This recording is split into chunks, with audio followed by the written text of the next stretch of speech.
want us to now talk to Ken Gashuhi in Nakuru County, just to know what's happening there. Ken, if you can hear me, what's the latest with regard to the protests that are happening in Nakuru? Is there any commotion happening there at the moment?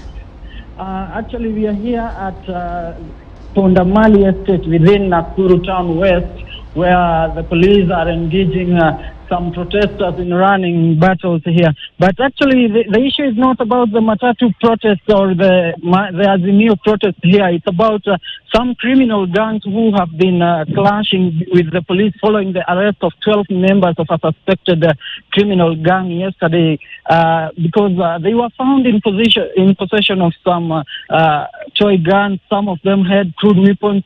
But the police have managed to reopen some of the roads which had been barricaded by suspected members of these criminal gangs who were protesting the arrest of their members here.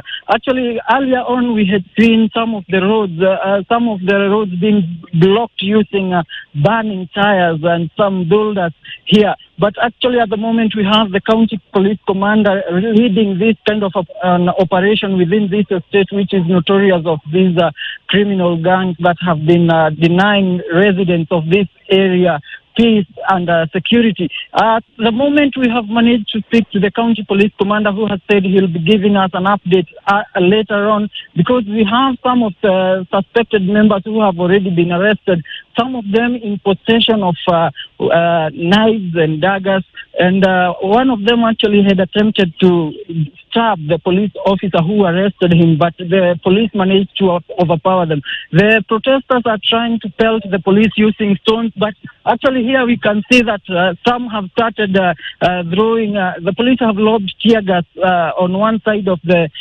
estate where the protesters had converged, and we shall be bringing you more information as we get to know what will be unfolding here. Back to you. Your phone, the situation there is a bit different. It's not